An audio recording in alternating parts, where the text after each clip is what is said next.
Okay, good evening everyone.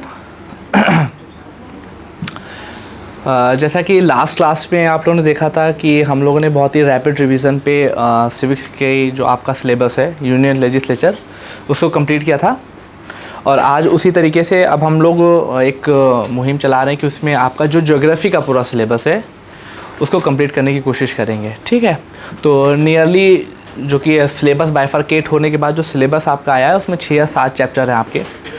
उन 7 चैप्टरों को हम लोग पहले कॉन्सेप्ट और उसके बाद उस पर कुछ MCQs लगाएंगे। उसी सिलसिले में जो आज सबसे पहला जो हम ज्योग्राफी के बारे में स्टार्ट कर रहे हैं, आज हम स्टार्ट करने जा रहे हैं क्लाइमेट से। ठीक है, तो आज हम लोग क्लाइमेट स्टार्ट करेंगे और मेरी पूरी कोशिश रहेगी कि आज ही विदिन 1 आवर और जितना भी इसमें समय लगे कोशिश मैं करूँगा जितनी जल्द से जल्द और ज़्यादा से ज़्यादा इन्फॉर्मेशन मैं आपको दे सकूँ वो इस पूरे एक लेक्चर में देने की कोशिश करूँगा। ठीक है, तो पहला जो लेक्चर होगा उस पर हम लोग सारे कॉन्सेप्ट जो छोटे छोटे से कॉन्सेप्ट हैं जो आपके पेपर के लिए और ख़ासकर आपके एग्ज़ाम के लिए बहुत रिलेवेंट है उसको कंप्लीट करने की कोशिश करेंगे, और उसके बाद कुछ MCQs करेंगे अगर हमारे पास वक्त रहता है। ठीक है, तो without any delay we have to start our climate portion. ठीक है, जैसा कि हेडिंग पे लिखा हुआ है क्लाइमेट, तो सबसे पहला क्वेश्चन आता है आपके दिमाग में कि what is climate. I think इसका आंसर सभी को पता होगा कि जिस भी रीजन में 30 साल या 30 साल से ज़्यादा तक जिस तरह की क्लाइमेटिक कंडीशन रहती हैं वो उसका वहाँ पर क्लाइमेट कहलाता है। एटमॉस्फेरिक कंडीशन रहती है वो उसका वहाँ का क्लाइमेट कहलाता है। ठीक है, तो वो क्लाइमेट कहलाता है। 30 या 30 से ज़्यादा सालों तक वहाँ की जो एटमॉस्फेरिक कंडीशन होती है कि वहाँ पर बरसात कैसे होती है, पानी कैसे बरसता है और धूप का क्या माहौल है, इन सब को देखने के बाद 30 साल तक एवरेज निकाला जाता है कि भाई कैसा रहता है वहाँ पे, उसको हम लोग वहाँ का क्लाइमेट बोलते हैं। एक वर्ड क्लाइमेट होता है, एक वर्ड होता है वेदर, दूसरा वर्ड होता है वेदर। आई थिंक वेदर के बारे में भी मुझे कुछ बताने की ज़रूरत नहीं है, but for a revision purpose मुझे बताना ज़रूरी है। Climate atmospheric condition for a long period of time, it means nearly 30 and 30+ years के लिए होती है। बट वेदर जो होता है वो डे टू डे किस तरह की एटमॉस्फेरिक कंडीशन हो रही है। सपोज दैट आजकल का माहौल आप देख सकते हैं, जब मॉर्निंग में उठेंगे तो एकदम स्क्रॉचिंग सन होता है, बहुत तेज़ धूप निकली हुई थी, लेकिन शाम करते करते करते करते वो ठंड हो जाती है। तो ये दिन भर में एटमॉस्फेरिक कंडीशन में जो चेंज हो रहा है वो आपका वेदर है। डे टू डे जो चेंजेस होते हैं एटमॉस्फेरिक कंडीशन में, एकदम से बहुत धूप होने लगती है, एकदम से ठंड होने लगती है, एकदम से कभी एटमॉस्फेयर में मॉइस्चर बहुत आता है, कभी एकदम से बरसात हो जाती है। तो जो डे टू डे की एटमॉस्फेरिक कंडीशन होती है उसको हम लोग वेदर बोलते हैं, और इन्हीं एटमॉस्फेरिक कंडीशन को जब हम लोग 30 या 30 से ज़्यादा साल तक के लिए देखते हैं तो वो हमारी क्लाइमेट कहलाती है। ठीक है, तो ऐसा होता क्या होता है कि डे बाय डे मौसम हमारा चेंज हो रहा होता है, या 30-35 साल में भी किसी तरह का मौसम होता है। ऐसा क्या होता है, ये कुछ वजहों से होता है, कुछ वजहों की वजह से ऐसी चीज़ होती है। जस्ट लाइक इसमें बहुत सी चीज़ें रोल प्ले करती हैं, हमारा मेन फोकस बस उन्हीं के ऊपर फोकस रहेगा। तो सबसे पहले हम क्या काम करेंगे, सबसे पहले फर्स्टली वी विल सी कि वो कौन सी ऐसी कंडीशन है जो हमारे वेदर को हर्ट करती हैं, और उसके बाद फिर हम लोग क्लाइमेट के बारे में बात करेंगे। एक बात यहाँ पर आगे जाने से पहले मैं एक्सप्लेन कर दूँ कि जो कंडीशन, जो चीज़ें आपकी वेदर को अफेक्ट करती हैं वही सेम कंडीशंस, वही सेम पैरामीटर आपके क्लाइमेट को भी हर्ट करते हैं। इसलिए जो फैक्टर हम लोग वेदर के लिए पढ़ेंगे वही सेम फैक्टर आपके क्लाइमेट में भी काम आएंगे। ठीक है, तो ये दोनों चीज़ें क्या होती हैं इनको हम कुछ स्लाइड्स में भी देख लेते हैं। ठीक है, क्लाइमेट के बारे में हम लोगों ने डेफिनेशन दे रखी है। It refers to the sum of total weather condition and variations over a large area for a long period of time, और ये लॉन्ग पीरियड ऑफ टाइम कितना है, 30+ ईयर्स है। 30 साल से ज़्यादा के टाइम पीरियड को हम लोग ये बोलते हैं। ठीक है, इसके बाद दूसरी डेफिनेशन क्या है आपकी वेदर क्या बोलता है, it is state of atmosphere over an area at any point of a time, या इसको ऐसे बोल सकते हैं डे टू डे जो एटमॉस्फेरिक कंडीशन चेंज हो रही है उसको हम लोग वेदर बोलते हैं। ठीक है, अब देखिए वो कौन कौन से ऐसे फैक्टर हैं जो वेदर को अफेक्ट करते हैं। तो कहते हैं the element of weather and climate are the same, that is temperature आपके वेदर या क्लाइमेट को अफेक्ट करता है, प्रेशर आपके वेदर और क्लाइमेट को अफेक्ट करता है, इसी तरीके से ह्यूमिडिटी एंड इसी तरीके से प्रेसिपिटेशन। ये कुछ फैक्टर होते हैं जो किसी भी रीजन के वेदर और क्लाइमेट को अफेक्ट करते हैं। ओके, नेक्स्ट ओके, अब क्या है, ये जो होती हैं ह्यूमिडिटी, पर्सिपिटेशन, टेम्परेचर, पर्सिपिटेशन, इंसोलेशन, ये सब चीज़ें कुछ फैक्टर होते हैं जिनकी वजह से कंट्रोल होती हैं। अब वो फैक्टर क्लाइमेट में भी काम आएंगे, अगेन वेदर में भी काम आते हैं। तो वो फैक्टर कौन कौन से हैं, उनकी एक लिस्ट है जिसको हम लोग देख लेते हैं। यहाँ पर 6 मेजर फैक्टर होते हैं जो कि किसी भी रीजन के वेदर और क्लाइमेट को कंट्रोल करते हैं। नंबर 1, लैटिट्यूड, सब जानते होंगे। What is latitude? This is your earth, this is your 0 degree equator, ठीक है। तो जो हॉरिजॉन्टल लाइन होती हैं अर्थ के ऊपर, इमेजिनरी हॉरिजॉन्टल लाइंस होती हैं, इसको हम लोग क्या बोलते हैं, लैटिट्यूड। 0 डिग्री को इक्वेटर बोलते हैं, 23/1/2 को हम लोग क्या बोलते हैं, ट्रॉपिक ऑफ कैंसर, 23/1/2 डिग्री को हम लोग क्या बोलते हैं, tropic of Capricorn, tropic of Capricorn बोलते हैं, जो कि सदर्न हेमिस्फीयर में पाई जाती है, ठीक है। और इस वाले बीच वाले रीजन को क्या बोला जाता है, ये होता है आपका ट्रॉपिकल रीजन।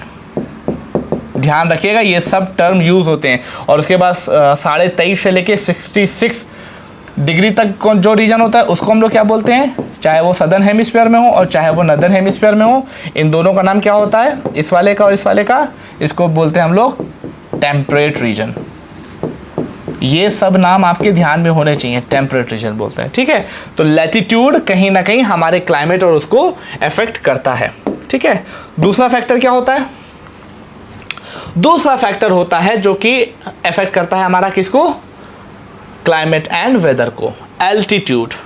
एल्टीट्यूड का अगर लिटरल मीनिंग निकालेंगे तो होता है ऊंचाई से, ऊंचाई, ठीक है। ऊंचाई का मीन्स क्या है, एक सरफेस होता है, सरफेस के बाद 5 मीटर, 10 मीटर, 15 मीटर, मतलब कि एलिवेशन जो होती है वो कहीं ना कहीं एल्टीट्यूड को डिफाइन करती है। अब जो आप सपोज मान लीजिए कि अगर कोई चीज़, किसी चीज़ का टेम्परेचर यहाँ पर 5 डिग्री है, तो जितना एल्टीट्यूड बढ़ाते चले जाएंगे वो टेम्परेचर में कमी आने लगती है। जब टेम्परेचर में कमी आने लगेगी तो फिर वहाँ पर उसी तरीके की एटमॉस्फेरिक कंडीशन हो जाएंगी, और जितनी हाइट कम होती चली जाती है वहाँ पर टेम्परेचर बढ़ने लगता है, ठीक है। तो एल्टीट्यूड भी कहीं ना कहीं आपके वेदर और क्लाइमेट के ऊपर असर करता है। क्यों, कैसे करता है, कि जब आपकी हाइट बढ़ेगी, इसी तरह से देख लिए कि जब हाइट आपकी इंक्रीज होगी तो आपका टेम्परेचर कम हो जाएगा। और हमको एक चीज़ और ध्यान में रखिएगा कि अगर टेम्परेचर कम होता है, अगर टेम्परेचर कम होता है तो प्रेशर बढ़ता है। टेम्परेचर अगर कम है तो प्रेशर बढ़ता है, ठीक है। जब प्रेशर बढ़ेगा तो फिर विंड्स का डायरेक्शन चेंज होंगी। अभी ये सारे फिनोमिना को हम लोग आगे देखेंगे, मैं ऐसे एग्जांपल बता रहा हूँ कि एल्टीट्यूड की वजह से आपके वेदर और क्लाइमेट के ऊपर असर पड़ता है, ठीक है। तो दूसरा फैक्टर क्या था, एल्टीट्यूड। फिर इसके तीसरे फैक्टर में क्या चीज़ें आती हैं, ठीक है। तीसरे फैक्टर में आती हैं प्रेशर एंड विंड्स।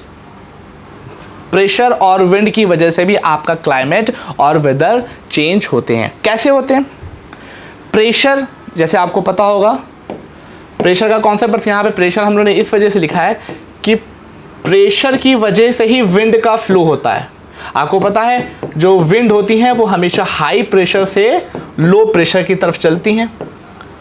तो इट मीन्स कि विंड्स को चलने के लिए हाई प्रेशर से लो प्रेशर की कहीं ना कहीं ज़रूरत होती है। अब अगर विंड किसी ओशियन से, किसी नदी से होती हुई लैंड की तरफ जाएगी तो मॉइस्चर को कैप्चर करेगी, और अगर किसी लैंड से ओशन की तरफ जाएगी तो मॉइस्चर को कैप्चर नहीं करेगी। तो जब मॉइस्चर को कैप्चर करेगी तो अपने साथ मॉइस्चर को लेके जाएगी, तो जब वहाँ पर पहुँचेगी तो कहीं ना कहीं वो एटमॉस्फेयर में इवेपोरेशन होने के बाद वहाँ पर प्रेसिपिटेशन करेगी। इसी वजह से बोला जाता है कि जब हमारे क्या मानसून आता है, साउथ वेस्ट मानसून आता है, तो साउथ वेस्ट मानसून से बहुत ज़्यादा बरसात होती है। साउथ वेस्ट मानसून क्या है, जब मानसून इसी तरीके से तो आता है, ठीक है। तो जब मानसून ऐसे जा रहा, साउथ वेस्ट मानसून उसको बोलते हैं, क्योंकि ये साउथ वेस्ट डायरेक्शन से आ रहा होता है। तो जब ये ओशन से आ रहा है, कौन सा ओशन है, ये है अरेबियन सी। अरेबियन सी से होके जब इंडियन लैंड की तरफ आता है तो ये सब जो इंडिया वाले रीजन होते हैं यहाँ पर पानी बरसाता है। लेकिन जब आपका नॉर्थ ईस्टर्न मानसून होता है, नॉर्थ ईस्टर्न मानसून क्या होता है, उसकी डायरेक्शन कुछ इस तरीके से होती है, उल्टा जब जा रहा होता है नॉर्थ ईस्टर्न मानसून। तो क्या होता है, ये लैंड की तरफ से वापस जा रहा होता है। तो लैंड की तरफ से जा रहा होता है तो यहाँ पर मॉइस्चर ये ज़्यादा नहीं ले पाता, इसी वजह से ज़्यादा पानी नहीं बरसता। अभी इसके बारे में डीपली हम लोग थोड़ा सा आगे पढ़ेंगे, ठीक है। तो प्रेशर और विंड्स किस तरीके से हर्ट करती हैं वो मैंने आपको बता दिया। इसके बाद चौथा फैक्टर क्या है? चौथा फैक्टर होता है डिस्टेंस फ्रॉम द सी। अब ये क्या मैटर है? मुंबई कहाँ पे है? मुंबई कहीं ना एक कोस्टल एरिया में पाया जाता है। तो वहाँ का एटमॉस्फेयर कैसा है? वहाँ पर बहुत ह्यूमिडिटी बहुत ज़्यादा रहती। क्यों? क्योंकि वो ओशियन के कोस्ट से बहुत लगा हुआ है। अब जाहिर सी बात है, जब विंड्स चल रही होंगी तो ओशियन से जब इधर वाले की तरफ आएंगी, मुंबई की तरफ, तो अपने साथ बहुत सारा मॉइस्चर लेके आएंगी। तो वहाँ का जो एटमॉस्फेयर होगा वो ह्यूमिड होगा। और जो एरिया सपोज है भोपाल तो एकदम सेंट्रल इंडिया में पड़ रहा है, तो सेंट्रल इंडिया और कोस्ट कितना बीच में डिस्टेंस है? तो ऑब्वियस सी बात है, डिस्टेंस होने की वजह से यहाँ का जो माहौल होगा वो ड्राई होगा, बट मुंबई का जो माहौल होगा वो ह्यूमिड होगा। और जब एटमॉस्फेरिक कंडीशन ह्यूमिड है तो वहाँ पर फिर उसी तरीके से एटमॉस्फेरिक कंडीशन और भी बनती हैं। तो जितनी ज़्यादा दूर डिस्टेंस होगी सी से, वहाँ का माहौल ड्राई होगा, और जितनी करीब होगी वहाँ का माहौल उतना ह्यूमिड होगा, ठीक है। Next, ocean currents. Ocean currents किस तरीके से माहौल डालती हैं? ओशन करंट, सबसे पहले तो यही पता होना चाहिए कि ओशन करंट क्या होती है। ओशन करंट इज़ नथिंग, ये दो तरह की करंट होती है, एक होती है वार्म ओशन करंट और एक होती है कोल्ड ओशन करंट। किसी पर्टिकुलर रीजन में मोस्टली नियरली ज़्यादातर टाइम तक जो बहने वाली करंट होती है वो ओशन करंट होती है। जैसे आपने, अगर आपको याद हो, पेरू की लोकेशन, अगर आप लोग नॉर्थ, एक है नॉर्थ अमेरिका और एक है आपका साउथ अमेरिका। साउथ अमेरिका के वेस्ट वाले पार्ट पे, सपोज डैट, इसको मैं थोड़ा सा आपको दिखा दूं,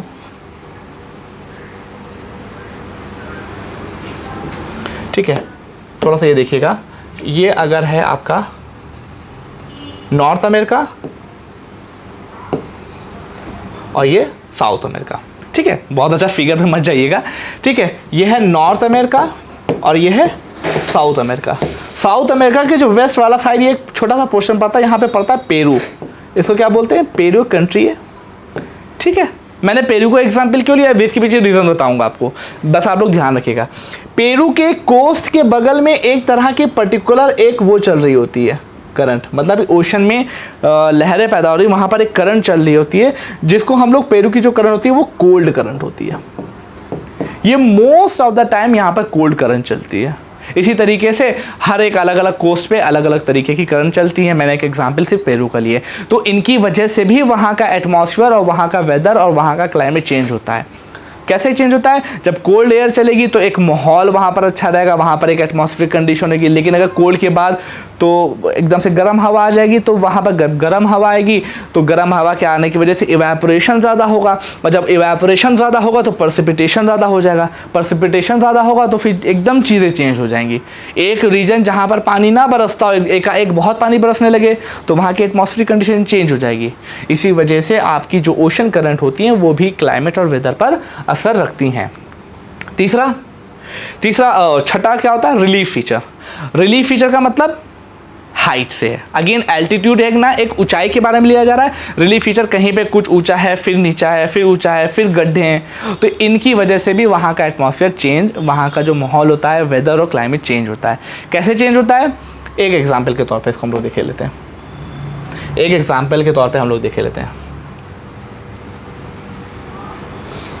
इसको समराइज करेंगे, फिर देखिएगा, ध्यान से देखिएगा इस चीज़ को।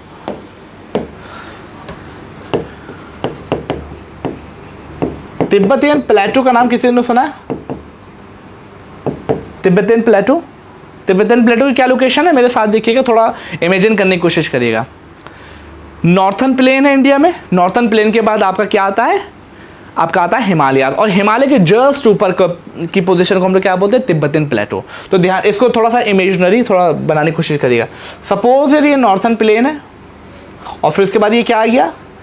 हिमालय, और हिमालय के पीछे हमने क्या बताया था? ये आ गया आपका ये जो रीजन है, ठीक है। नॉर्थन प्लेन से तो ये ऊंचा है, ये क्या है? ये आपका नॉर्थन प्लेन है ना, नॉर्थन प्लेन है, ये आपका क्या है? हिमालय है ना, और जो ये रीजन है ये है तिब्बतियन प्लेटू, ठीक। अब यहां पे थोड़ा देखने की कोशिश करिएगा, अगर सन यहां पर है, ठीक, तो सन की रेज यहाँ पर भी आ रही होंगी, यहाँ पर भी आ रही होंगी, यहाँ पर भी आ रही होंगी, और इस पर भी पड़ रही होंगी, इस पर पड़ रही होंगी।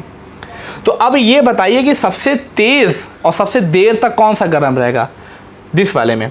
नॉर्थन प्लेन पे ऑब्वियसली कहीं ना कहीं टेम्परेचर होगा, यहाँ पर भी टेम्परेचर होगा, लेकिन अगर तिब्बतियन प्लेटू और नॉर्थन प्लेन को आप कंपेयर करेंगे तो यहाँ पर टेम्परेचर का वेरिएशन होगा। एक चीज़ होती है, सपोज यहाँ पर रखी हुई है और एक चीज़ यहाँ पर एकदम से रख दी जाए तो, और इंसोलेशन यहाँ पर, तो ये वाला ज़्यादा तेज़ी से गर्म होगा। तो जब ज़्यादा तेज़ी से गर्म होगा तो फिर इसके साथ प्रेशर भी वेरी करने लगेगा। आपको मैंने बताया है कि प्रेशर और टेम्परेचर में इन्वर्स का रिलेशन होता है। अगर प्रेशर बढ़ेगा तो टेम्परेचर अपने आप कम हो जाएगा। तो अगर यहाँ पर टेम्परेचर कम ज़्यादा है तो प्रेशर अपने आप कम हो जाएगा, यहाँ पर टेम्परेचर कम है तो प्रेशर अपने आप बढ़ जाएगा। तो रिलीफ होने की वजह से, ये जो ऊपर नीचे है ना, इसकी वजह से भी हमारे एटमॉस्फेयर पे असर पड़ता है। बात क्लियर है? इसको मैं एक बार और समराइज करते हुए बता दूं ताकि चीज़ें आप लोग को क्लियर हो जाए। एक बार मैं समराइज करते फिर बोलूँगा और फिर उसके बाद स्पीड में थोड़ा चलेंगे, चूँकि हम लोग को ये चीज़ें कंप्लीट करनी है। देखिए, वेदर और क्लाइमेट क्या होता है? Atmospheric condition for a long period of time. Weather क्या होता है? Atmospheric condition for day by day भी आपके एटमॉस्फेरिक कंडीशन वो आपकी वेदर कहलाती हैं।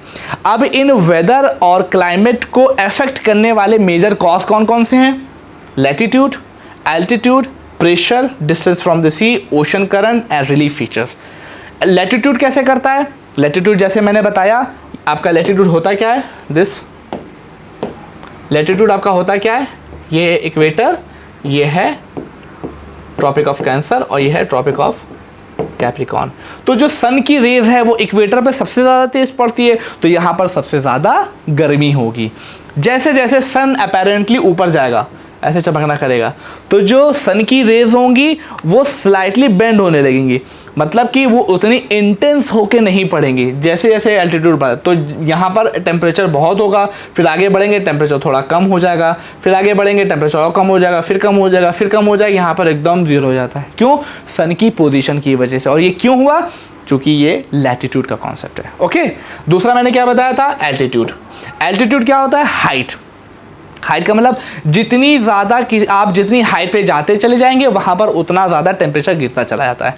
अब जैसे हिमालय की अगर आप पीक पे पहुँच जाए तो वहाँ पे टेम्परेचर बहुत कम है, लेकिन जैसे जैसे आप वापसी आएंगे टेम्परेचर अपने आप बढ़ता चला जाएगा। तो एल्टीट्यूड की वजह से भी सारा खेल टेम्परेचर और प्रेशर का ही है। टेम्परेचर और प्रेशर को ही हमको देखना है। प्रेशर एंड विंड के बारे में, प्रेशर का मतलब जहाँ पर हाई प्रेशर होगा और जहाँ पर लो प्रेशर होगा विंड उस रिवाल से ढाल चलती है। अगर प्रेशर हाई से लो की तरफ आपकी विंड चलती है। चौथा फैक्टर क्या है? डिस्टेंस फ्रॉम द सी। जो सिटी, जो स्टेट आपके कोस्टल एरिया से लगे हुए होंगे वहाँ का माहौल ह्यूमिड होगा, और जो एरिया आपके कोस्ट से दूर होंगे वहाँ का माहौल ड्राई होगा। और ड्राई और ह्यूमिड के ऊपर भी हम लोग कहीं ना कहीं चीज़ें देखते हैं। ओशन करंट, ओशन करंट के लिए क्या है? मैंने आपको बताया था कि कुछ ऐसे रीजन है जहाँ पर पर्टिकुलरली एक ही तरह की करंट बह रही होती है जनरल वे में। जैसे मैंने पेरू का एक एग्जाम्पल लिया, वहाँ पर एक कोल्ड करंट बह रही होती है, तो उसकी वजह से भी वहाँ का एक माहौल होता है। अगर मान लीजिए कोई सिचुएशन ऐसी आ जाए कि वो कोल्ड करंट किसी और करंट से चेंज हो जाए, मतलब कि गर्म करंट से चेंज हो जाए, तो वहाँ पर प्रेसिपिटेशन का माहौल चेंज हो जाएगा, सारी चीज़ें चेंज हो जाएंगी। तो वहाँ का वेदर भी अफेक्ट करेगा और वहाँ का क्लाइमेट भी अफेक्ट करेगा। इसी तरीके से रिलीफ फीचर, रिलीफ फीचर के लिए मैंने आपको बताया नॉर्थन प्लेन, देन हिमालय और देन डेक्कन प्लेटू। तो Deccan plateau as compare to northern Himalaya ज़्यादा तेज़ी से गर्म होगा। जब ज़्यादा तेज़ी से गर्म होगा इट मीन्स टेम्परेचर ज़्यादा तेज़ी से बढ़ेगा। जब टेम्परेचर बढ़ेगा तो प्रेशर अपने आप कम हो जाएगा। इसको कंपेयर करेंगे अगर नॉर्दर्न प्लेन से, ठीक है, तो फिर यहाँ पर एटमॉस्फेरिक कंडीशन अलग, यहाँ पर एटमॉस्फेरिक कंडीशन अलग। क्यों? रिलीफ की वजह से। तिब्बत प्लेटू हायर उस पे है, हाइट पे है, और ये उससे कम वाली हाइट पे है। तो ये कुछ मेजर फैक्टर हैं कि जिनके ऊपर आपकी चीज़ें डिपेंड करती हैं। मैंने सारी चीज़ें आपकी इन फैक्टर में बता दी हैं, सब स्लाइड में दिया हुआ, आप उसको देख के पढ़ सकते हैं। अब हम लोग जो थोड़ा सा स्टडी करेंगे वो कुछ कॉन्सेप्ट बेस पे एज अ जीडी बेस चलेंगे। मैं आपको कॉन्सेप्ट एक्सप्लेन करूँगा, उसके बाद आप उस चीज़ को समझिएगा, और सारी चीज़ें आपकी स्लाइड्स में दी हुई हैं। मेरे साथ साथ रहिएगा, चीज़ों को हम लोग कंप्लीट पूरी तरीके से करेंगे। मैंने आपको फैक्टर बता दिया, दोनों की डेफिनेशंस बता दी। अब यहाँ पर मुझे एक सवाल का जवाब दीजिए आप लोग कि इंडियन क्लाइमेट जो है हम लोग इंडियन क्लाइमेट के बारे में पढ़ रहे हैं, तो इंडियन क्लाइमेट का नाम क्या है? इंडियन क्लाइमेट जो है वो किस नाम से मशहूर है? इस क्वेश्चन का जवाब दीजिए। बेसिक चीजें मैं आपको बता चुका हूं, बस एक क्वेश्चन का जवाब चाहिए मुझे कि इंडियन क्लाइमेट किस नाम से मशहूर है। आई थिंक आप लोगों को पता होगा इसका आंसर क्या होना चाहिए। इसका आंसर है ट्रॉपिकल मॉनसून क्लाइमेट। चाहे आप इंडियन क्लाइमेट लिखो, चाहे आप ट्रॉपिकल मॉनसून क्लाइमेट लिख दोगे तो भी वो इंडियन मॉनसून में लिया जाता है। ठीक है, क्या है नाम? Tropical monsoon climate. क्यों ये नाम रखा गया? ऐसा नाम क्यों रखा गया? इसके पीछे कोई रीजन? बहुत बेसिक सा रीजन। बिकॉज बोला जाता है कि जो मॉनसून है उसकी वजह से हमारी वेदरिक कंडीशन बहुत ज़्यादा इफेक्ट होती है। इस वजह से जो हमारा जो क्लाइमेट है उसको हम लोग ट्रॉपिकल मॉनसून क्लाइमेट बोलते हैं। अब यहाँ पर जो मैटर है हमें समझना क्या है कि हमको अल्टीमेटली जब हम क्लाइमेट पढ़ रहे हो तो क्लाइमेट में बस इतना ही है, इतना आपने जान लिया किस तरीके से इफेक्ट करता है, बहुत है। लेकिन उसमें जो ये मॉनसून वर्ड लग गया, ये अपने आप में एक पूरी कहानी है and we have to solve this problem. इसको हमें समझना है। तो मैटर यह है कि अब हमारा जो मेन फोकस होगा वो पूरा मॉनसून पे होगा। क्लाइमेट के लिए जितने मेजर चीज़ें थी वो हम लोगों ने देख ली, वो आपको मैंने बता दिए, समराइज करके भी बता दी किन किन चीज़ों से इफेक्ट होती है। और इसमें जो सबसे ज़्यादा इफेक्ट होती है वो होती है मॉनसून से। और मॉनसून है क्या, उसके बारे में ही मेरा पूरा फोकस रहेगा आपको एक्सप्लेन करने के लिए। ठीक है, सीक्वेंस से चलेंगे एग्जैक्टली। ठीक है, और पूरा करते हुए चलेंगे। ठीक है, तो सबसे पहला क्वेश्चन अगेन आएगा कि व्हाट इज मॉनसून।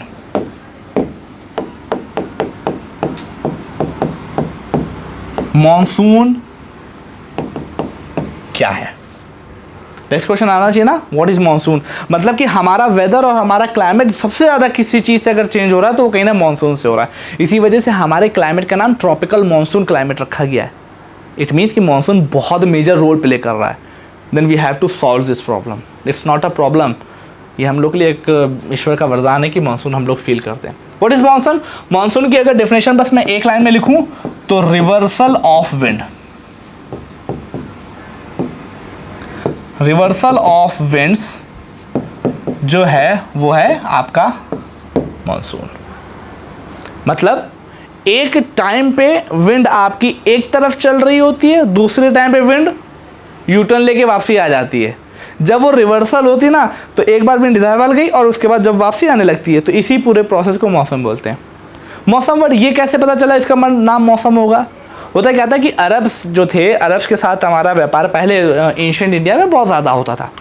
तो जो अरब के शिप्स होते थे वो जब इस तरफ आ रहे होते थे, तो जब वो इस तरफ आ रहे होते थे तो हमारी तरफ जाहिर सी बात है पहले ऐसे चापुक चलाए जाते थे बहुत ज़्यादा। तो जो उनके जो लेबर होते उनको बहुत ज़्यादा मेहनत करनी पड़ती थी, बहुत ज़्यादा हिम्मत लगानी पड़ती थी। लेकिन जब लोग उसी डायरेक्शन से उसी रूट पे वापस आ रहे होते तो बहुत ईजी वे में हो जाता था।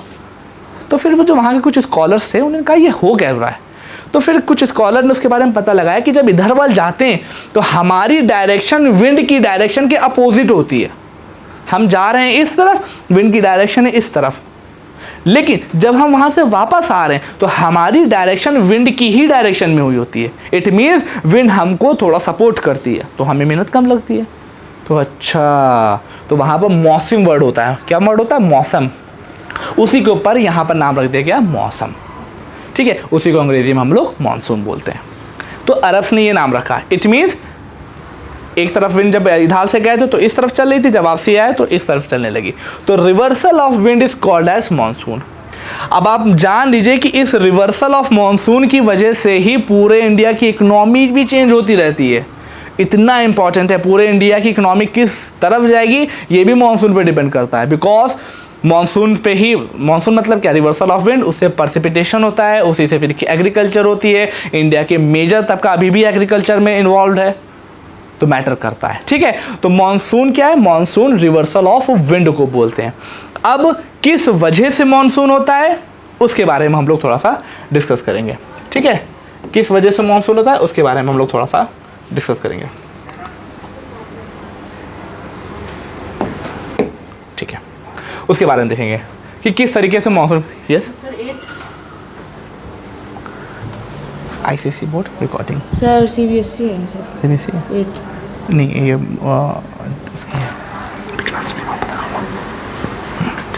ठीक है। वो कौन कौन से इफेक्ट हैं जो आपके मानसून के ऊपर हर्ट करते हैं। तो सबसे पहले अब इसके अंदर आप लोगों को एक मैप मैं बना के दिखा रहा हूँ। मैप बहुत ज़्यादा एक्सपेक्ट मत करिएगा कि अच्छा होगा, बस आई विल ट्राई कि कुछ अच्छा बन जाए। ठीक है, ये वाला मैटर है।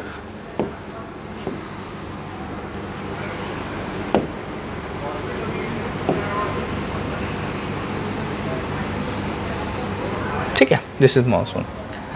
होता क्या है कि जनरल वे में मानसून क्या है, मानसून जब आता है, ऑनसेट ऑफ मानसून, तो मानसून जब आता है तो वो कुछ इस तरीके से आता है। मानसून की विंड इस तरीके से आती है। ठीक है, और जब मानसून वापस जा रहा होता है वो इस तरीके से जा रहा होता है। डायरेक्शन आप देख रहे हैं, एक टाइम पे डायरेक्शन इस तरफ है और दूसरी तरफ पे डायरेक्शन अपोजिट वे में। जब मानसून आता है, ये मंथ होता है आपका जून का, जून के मंथ में डायरेक्शन इस तरीके से होती है और नियरली अक्टूबर के मंथ में डायरेक्शन चेंज हो जाती है। डायरेक्शन चेंज हो जाती है। अब क्वेश्चन आता है कि ऐसी डायरेक्शन चेंज होती क्यों है। ठीक है, तो इसके पीछे कई रीज़न है, अब बस हम उन्हीं रीज़न के ऊपर फोकस करेंगे। ये बात समझ में आ रही है कि मॉनसून का मैटर क्या है। जून के महीने में कुछ कंडीशन ऐसी होती हैं जिसकी वजह से जो विंड का फ्लो है वो कुछ इस तरीके से होता है, इस डायरेक्शन में। और जब यही मंथ अक्टूबर का हो जाता है तो सेम जो डायरेक्शन होती है वो अपोजिट हो जाती है। ऐसा होता क्या है, इसी के ऊपर अब हम लोग फोकस करेंगे। अब इसके पीछे कुछ मेजर रीज़न है, वो मैं आपको एक्सप्लेन कर दूँ। इसके पीछे कुछ मेजर रीज़न है, उसको मैं एक्सप्लेन करता हूँ। मेजर रीज़न कौन कौन से हैं देखिएगा। सबसे पहला रीज़न होता है high pressure and low pressure. High pressure and low pressure. अब यहाँ पे एक चीज़ को बहुत ध्यान से सुनिएगा। अगर सपोज दैट कोई पर्सन गोवा में है, ठीक है, गोवा में बैठा है और वहाँ पर सनरेज पड़ रही है, और सनरेज पड़ी तो वहाँ पे बीच है, तो बीच में जो समुद्र वाला जो पानी वाला रीजन है वहाँ पर भी सन की रेस पड़ रही है, और जो ज़मीन वाला रीजन है वहाँ पर भी सन की रेस पड़ रही है। तो अब हमको कोई ये बताए टेम्परेचर 10 मिनट में किसका ज़्यादा होगा, ज़मीन का या ओशन का? ज़मीन का टेम्परेचर ज़्यादा होगा। इसके पीछे रीज़न क्या है? बिकॉज जो ज़मीन की स्पेसिफिक हीट होती है वो एज़ कम्पेयर टू इससे कम होती है। इट मीन्स कि जो ज़मीन होती है वो अपना टेम्परेचर 1 डिग्री सेंटीग्रेड बढ़ाने के लिए कम एनर्जी की ज़रूरत पड़ती है एज़ कम्पेयर टू वाटर। तो इट मीन्स ज़मीन का टेम्परेचर ज़्यादा होगा और इसका टेम्परेचर क्या होगा? कम होगा। ज़मीन का टेम्परेचर ज़्यादा है, लैंड का टेम्परेचर जो है वो क्या है? हाई है। और वाटर का टेम्परेचर क्या है?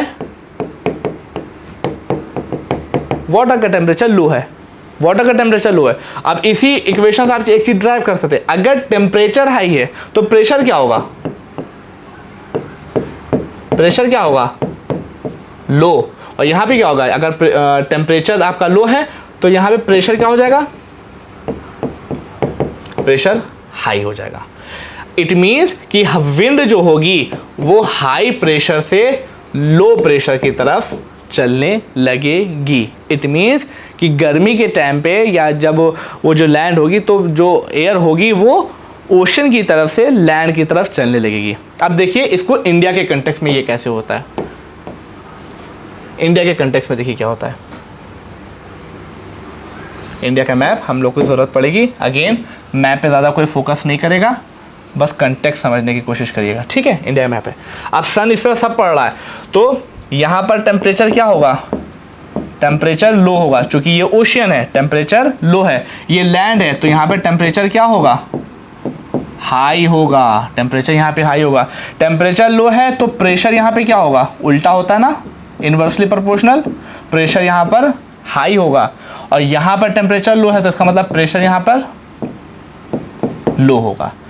तो हाई प्रेशर से लो प्रेशर की तरफ विंड चलने लगेगी। और चूंकि आपको यहां पर एक कॉन्सेप्ट और पता है, कोरियोलिस फोर्स आपको पता है।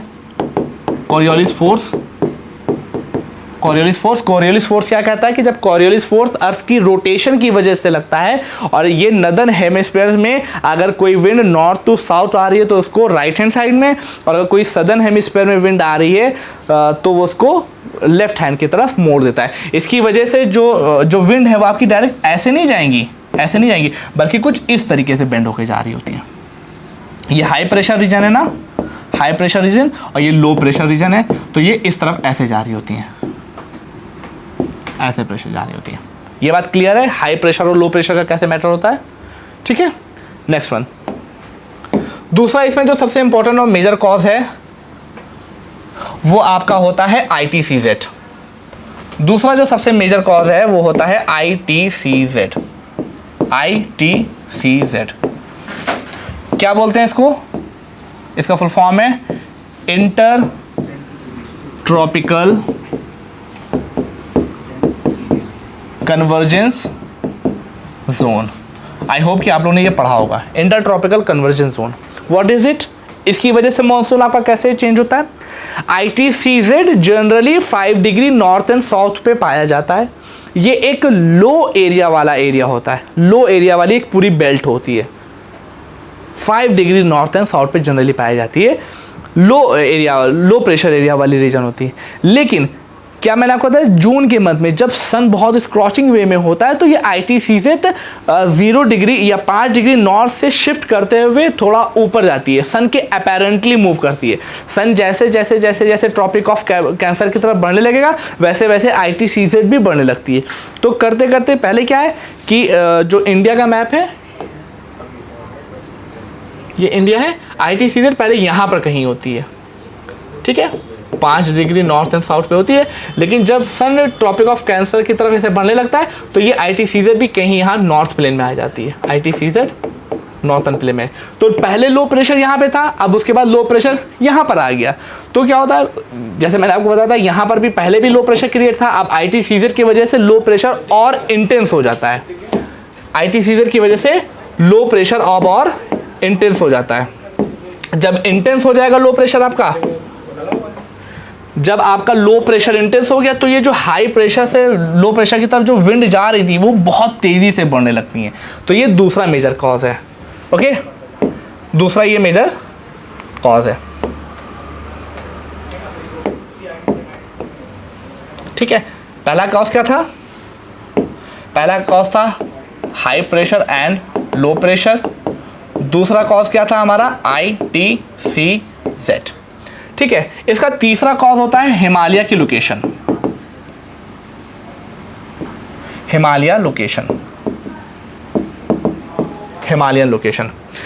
लोकेशन क्या है कि लो प्रेशर वहां पे मेंटेन है। अगर हिमालय ना होता तो वो जो एयर वहां पे थी, जो माहौल क्रिएट होता था वो क्रॉस करके आगे बढ़ जाता, लेकिन हिमालय होने की वजह से लो प्रेशर वो वहीं पे मेंटेन था। अगर हिमालय ना होता तो वहां पर इतना लो प्रेशर ना होता, ठीक है। तो हिमालय की वजह से एक वॉइड क्रिएट होता है, इसी वजह से वहाँ पर लो प्रेशर मेंटेन रहता है काफ़ी टाइम तक। वो प्रोसेस हो गया। अब इसके बाद कुछ कॉन्सेप्ट और हैं जो कि आपकी इसमें मदद करते हैं। चौथा फैक्टर कौन सा है, चौथा फैक्टर पता है तिब्बतियन प्लेटू।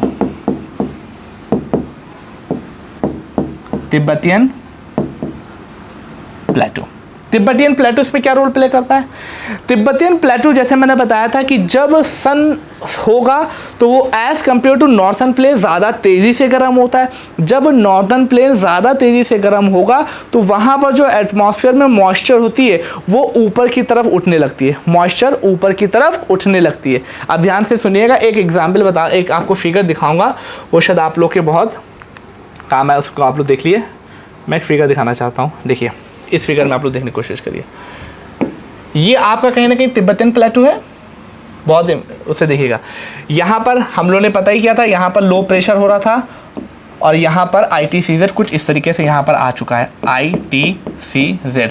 और ये जो रेंज है ये तो मुझे पता ही है, ये हिमालय की रेंज है, हिमालय है ये। अब चौथा रीज़न क्या था, तिब्बतियन प्लेटू। तिब्बतियन प्लेटू जो होता है थोड़ा सा हाइट पे होता है, इसकी वजह से ये बहुत ज़्यादा गर्म होता है और यहाँ पर एयर जो होती है वो ऊपर की तरफ जाने लगती है। एयर ऊपर की तरफ जाने लगती है तो यहाँ पर एक वॉइड क्रिएट होता है। इस वॉइड को भरने के लिए इस तरफ से वेस्टर्ली जेट स्ट्रीम चल रही होती हैं, बहुत ध्यान से, वेस्टर्ली जेट स्ट्रीम चल रही होती है। वेस्टर्ली जेट स्ट्रीम यहाँ पर आने के बाद ये इस तरीफ से ईस्टर्ली जेट स्ट्रीम में कन्वर्ट हो जाती है और यहाँ पर एक रीजन पड़ता है मेडागास्कर। मेडागास्कर की लोकेशन क्या है? जैसे इंडिया से जुड़ा हुआ श्रीलंका है, उसी तरीके से अफ्रीकन कॉन्टिनेंट से जुड़ा हुआ आपका मेडागास्कर पड़ता है। तो ये वेस्टर्ली जेट स्ट्रीम कन्वर्ट होकर आपकी ईस्टर्ली जेट स्ट्रीम पे आती है और मेडागास्कर के पास ये पहुंचती हैं, मेडागास्कर के पास पहुंचती हैं। और चूंकि मेडागास्कर भी एक लैंड है और यहाँ पर ओशन था, तो मेडागास्कर वाला भी हाई प्रेशर होता है। तो जो ये विंड हमारी कुछ इस तरफ से जा रही थी, ऐसे जा रही थी, ये इसको और बूस्ट अप कर देती हैं। तो ये बहुत इंटेंसली जाने लगती हैं इस तरफ, बहुत इंटेंसली जाने लगती है। जब बहुत इंटेंसली जाने लगती है तो यहाँ पर बहुत अच्छी तरीके से बरसात होती है। आई होप कि चीज़ें आप लोगों को समझ में आ रही होंगी और मैंने कोशिश पूरी की है, लेकिन जो मैंने आपको जितने सेगमेंट बताए हैं उनको मैं एक फिगर में फिर से एक बार एक्सप्लेन करने की कोशिश करूंगा ताकि चीज़ें आप लोग एकदम माइंड में बैठ जाएं। तो 4 मेजर कॉज हैं जिसकी वजह से कहीं ना कहीं हमारा जो मॉनसून है वो इफेक्ट करता है। एक एक कॉज को फिर से हम समझने की कोशिश करेंगे ताकि आप लोगों को एकदम चीज़ें क्लियर हो जाएँ। सबसे पहला कॉज क्या था? Low pressure and high pressure. Low pressure and high pressure, अब इस फिगर में देखने की कोशिश करिएगा। Low pressure and high pressure, सबसे पहला रीजन देखिए, सन की रेज अगर इस पूरे रीजन में पड़ेगी इंडियन सब कॉन्टिनेंट में, तो सबसे पहले क्या गर्म होगा? ये सबसे पहले गर्म होगा और उसके एज कंपैरेटिवली जो ओशियन है आपका वो कम गर्म होगा। यहाँ पे ओशियन है, यहाँ पे तो पाकिस्तान है। Ocean as compare to land थोड़ा देरी से गर्म होगा। इट मीन्स यहाँ पर टेम्परेचर ज़्यादा है, टेम्परेचर ज़्यादा है तो प्रेशर कम होगा। इट मीन्स ये लो प्रेशर एरिया है। बात क्लियर? अब यहाँ पे ओशन है, यहाँ पे टेम्परेचर कम है तो जो प्रेशर होगा वो थोड़ा ज़्यादा होगा, इस वजह से ये हाई प्रेशर एरिया है। और मैंने आपको बताया है कि हमेशा जो विंड चलती हैं वो हाई प्रेशर से लो प्रेशर की तरफ चलती हैं। तो कुछ इस तरीके से विंड चलने लगेंगी, ठीक है? ऐसे विंड चलने लगेंगी, ऐसे विंड चला करती है। पहली कंडीशन। दूसरी कंडीशन मैंने क्या बताई थी? ITCZ। ITCZ के बारे में मैंने बताया था, ये जो हमारी होती है, ये वाला जो होता है, ये 8 डिग्री एंड 4 मिनट होता है ना, 8 डिग्री और 4 मिनट होता है। तो जो ITCZ होता है वो 5 डिग्री के पास, मतलब इससे नीचे यहाँ पर कहीं होता है। और जब समर में क्या होता है, जब सन आप ट्रॉपिक इक्वेटर से ट्रॉपिक ऑफ कैंसर की तरफ बढ़ने लगता है, तो जो ITCZ यहाँ पर है 5 डिग्री के पास, वो अपेरेंटली मूव करते करते करते करते करते करते करते करते कुछ इस रीजन में आ जाता है, ऐसे आ जाता है। इसको क्या बोलते हैं हम लोग? ITCZ। और ITCZ की क्या खास बात होती है? ITCZ एक लो प्रेशर एरिया की पूरी बेल्ट है। तो यहाँ पर लो प्रेशर था ही था, साथ ही साथ ITCZ भी आ गया। तो जो हाई प्रेशर यहाँ पे था, अब वो धकाधक जो वेव्स हैं वो इस तरफ पहुँच रही हैं, बहुत स्पीड में पहुँचने लगती हैं। दूसरा फैक्टर। तीसरा फैक्टर मैंने आपको क्या बताया था? हिमालय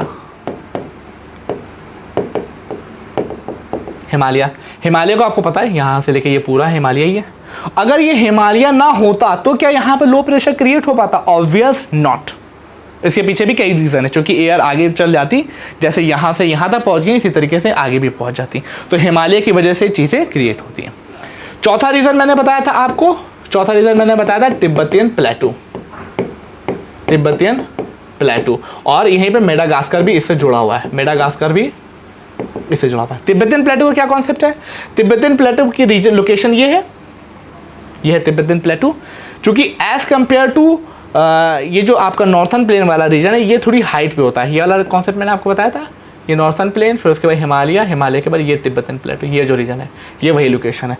तो ये कुछ ज़्यादा तेज़ी से गर्म होता है। जब ताज़ा तेज़ी गर्म होता है तो इसकी वजह से जो एयर है ये ऊपर की तरफ उठने लगती है, तो जब एयर यहाँ से चली गई तो यहाँ पर एक वॉइड क्रिएट हुआ, मतलब एक स्पेस क्रिएट हुआ। तब यहाँ पर एक चीज़ और होती है, यहाँ पर क्या हुआ? एक स्पेस क्रिएट हुआ। तो जो इस तरफ से आपको पता होगा वेस्टर्ली जेट स्ट्रीम होती है, वो इस तरफ चल रही होती है, वो इस तरफ आके यहाँ पर आने के बाद ये इस तरफ से बेंड होती हुई कहाँ तक पहुँचती है, साउथ से होते हैं यहाँ पर जो मेडागास्कर वाला रीजन है यहाँ तक पहुँचती हैं। मेडागास्कर पे हाई प्रेशर है, अब यहाँ से और ईस्टर्ली सिस्टम आ गई और इन्हीं ने इस हाई प्रेशर को और इंटेंसीफाई किया और ये रेज बहुत तेज़ी से वहाँ पर पहुँचने लगती हैं। ये बहुत तेज़ी से पहुँचती हैं और माहौल बहुत अच्छे तरीके से हमारा मानसून बरसता है, मतलब कि साउथ वेस्ट मानसून जो होता है बहुत अच्छे तरीके से क्रिएट होता है। तो ये कुछ फिनोमेना है जिसकी वजह से हमारा मानसून क्रिएट होता है। ठीक है, ये मानसून था। अब इसके बाद भी और बढ़ते हैं, इसके फॉर्मेशन को हमने देख लिया। अब हम देखेंगे कि जो मानसून है, मानसून की कैटेगरी कितनी होती है।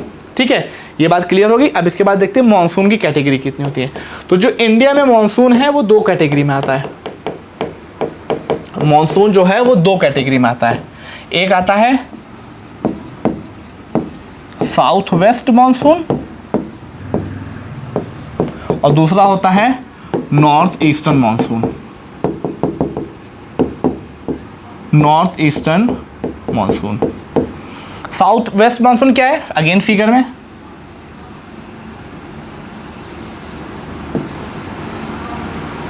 ये वाला जो है जब रेज यहां से जा रही होती है ना, ये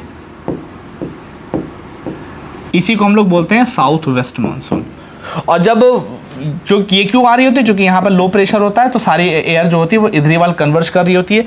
तो यहाँ पर साउथ वेस्ट मानसून की वजह से, चूंकि ये ओशियन से लैंड की तरफ जा रहा है तो इसके पास मॉइस्चर बहुत होता है, तो यहाँ पर इसकी वजह से बहुत ज़्यादा बरसात होती है। और ध्यान रखिएगा ये रेस साउथ वेस्ट मानसून सिर्फ यहाँ पर नहीं, ऐसे भी आगे बढ़ रहा होता है, ऐसे भी आगे बढ़ रहा होता है।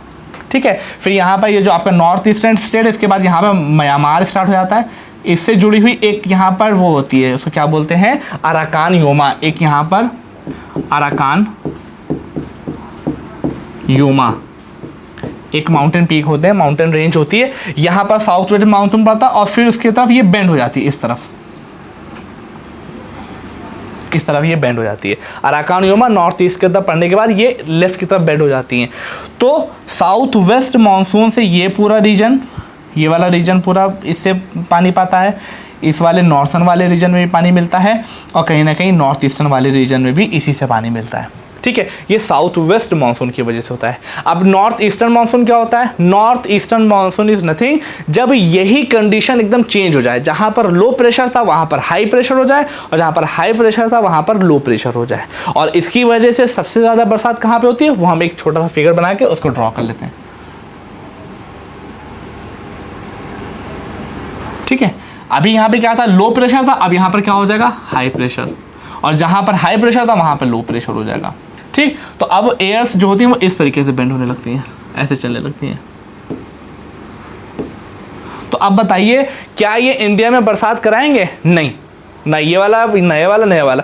लेकिन क्या होता है कि जब ये चल रही होती हैं तो यहाँ पर ये देखिए इतनी सा जो रेंज है इसमें ये थोड़ा सा मॉइस्चर इनको यहाँ पर मिलता है, बे ऑफ बंगाल में थोड़ा सा मॉइस्चर लेने के लिए कैपेबल होती है। यहाँ से मॉइस्चर लाके तमिलनाडु का जो कोस्ट होता है वहाँ पर कहीं ना कहीं बरसात कर देती हैं। महीना कौन सा चल रहा है, अक्टूबर के मंथ में। अक्टूबर के मंथ में ये जो एयर होती है यहाँ से मॉइस्चर को उठाती है, उठाने के बाद ये तमिलनाडु के कोस्ट पर बहुत ज़्यादा रेनफॉल करती है। इसी वजह से कभी कभी सुनने में आता है कि चेन्नई में विंटर में कैटास्ट्रॉफिक ड्रॉट आ गई है। ठीक है, तो मीन टू से ये है कि जो साउथ वेस्ट मानसून होता है उससे इंडिया के मेजर रीजन में बरसात होती है और जो नॉर्थ ईस्टर्न मानसून होता है उसकी वजह से इंडिया में मात्र तमिलनाडु वाले रीजन में बरसात होती है। तो ये कुछ मैकेनिज्म हैं कि जिनके आधार पर हम लोग मानसून को समझते हैं। आई होप कि चीज़ें क्लियर होंगी आप लोगों को। ठीक है, अब थोड़ा हम लोग आगे इसके बारे में पढ़ते हैं। ये सारे जो फिगर मैंने आप लोगों को बताया उन्हीं के बारे में। अब इसको हम लोग थोड़ा स्लाइड में देख लेते हैं क्या क्या चीज़ें हो रही हैं।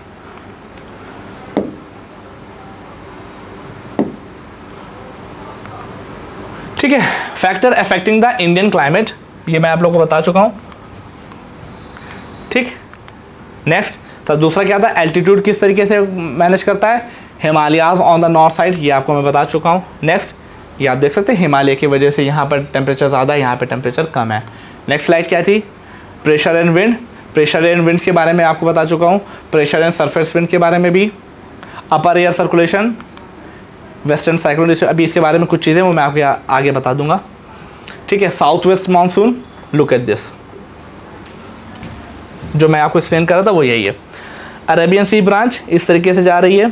ठीक है, इस तरीके से चली, यहाँ पे भी आती है, अराकान योमा पड़ी और फिर बेंड हो जाती है, थोड़ी बहुत यहाँ पे चली जाती है। अराकान योमा म्यांमार में पाई जाती है, ठीक है। वेस्टर्न घाट, नर्मदा तापी का रीजन, अरावली रीजन, ठीक। नेक्स्ट, अपर एयर सर्कुलेशन, जेट स्ट्रीम के बारे में बता सकता हूँ कि वेस्ट में आ रही थी, वो वाली जेट स्ट्रीम है, ये सारे नोट्स आपको मिल जाएंगे।